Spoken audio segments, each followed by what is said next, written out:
Hi everyone, happy Feast of the Immaculate Conception. I'm Lydia Papson, I'm a junior, and I recently had the opportunity to make what is called a Marian Consecration with a group of my friends. I have been asked to speak about what the consecration actually is, what it means to me, and how all of you can participate in the devotion. To make the Marian Consecration, we completed the 33 days of preparation out of this book called 33 Days to Morning Glory. After the preparation time is up, you make your consecration to Jesus through our mother on one of the Marian feast days of the year. The Prayer of Consecration basically states that you promise to give yourself to Mary and allow her to work with all that you are and have, internally and externally. At the end of the consecration, we have the option to wear a Marian chain, like this one, as a reminder of your devotion. Today, you will see several students and teachers make their consecration after receiving communion. And with this, I would like to speak about my experience. To begin, a devotion to Mary is a devotion to Jesus. This does not mean that when we consecrate ourselves, we are saying that Mary is God, nor are we saying that she is greater. But as Catholics, we believe that she deserves our praise as our spiritual mother.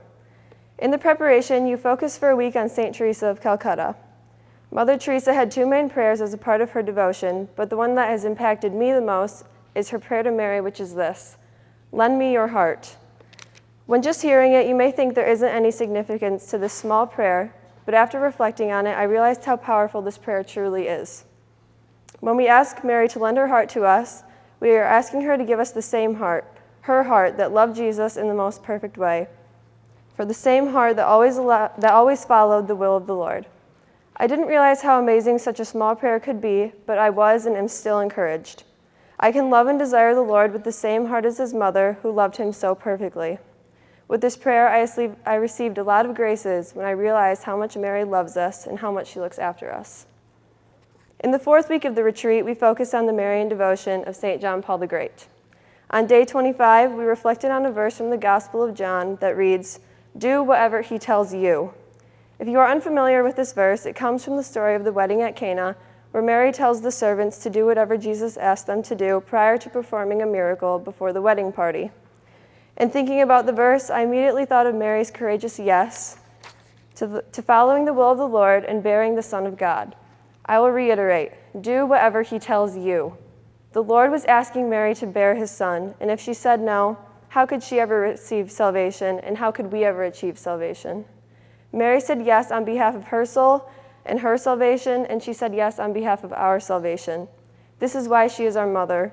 Not only did she follow the Lord's will for her life, she also followed his will for the good of each and every one of us. If anything says that she is our mother, this would be it. Before any of us here in this room existed, Mary said yes so that we might receive the Lord in all his glory. She said yes so that we might receive the Word in flesh. She said yes so that we might love him in her same perfect love. And so, inspired by our mother, we must do whatever he tells us to do, just as she did. We must trust in saying yes to the Lord. He will fulfill his promises to us. She did what the Father was asking of her. She bore his Son so that we might be able to love and serve the Lord in the way that he wills for us. This proves that Mary is truly our spiritual mother. By her yes as a mother, she is protecting us and praying for us, and she is guiding us to the greatest glory, Jesus Christ. With this, I would like to let you all know that anyone can make a Marian consecration. When we say consecration, we are not saying that you must set aside a holy hour a day or some other big devotion, but rather you are reminding yourself that you are devoted to Jesus through the Blessed Mother. So as you watch several students and teachers make their consecration today, if you feel inspired or want to learn more about the consecration, please feel free to email or talk to me, Sister Maria Suso, or to any of the people who are making their consecration today.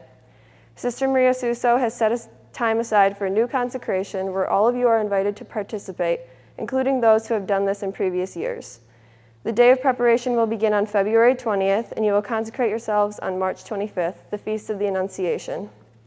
Finally, I would like to leave this with all of you. We become saints when we are in relation to our spiritual mother. This consecration has drawn me closer to Jesus through the intercession of the Blessed Mother, and I pray that each of you can be drawn closer to the Holy Family in the season of Advent. And with this, I encourage all of you, whether you are close to Jesus or not, whether you are close to Our Lady or not, I encourage all of you right now in this Mass to ask our Mother to lend her heart to you. I encourage you to go to Mary on this Feast of the Immaculate Conception and ask her to give you the desire to come heart to heart with Jesus in this Mass. Thank you.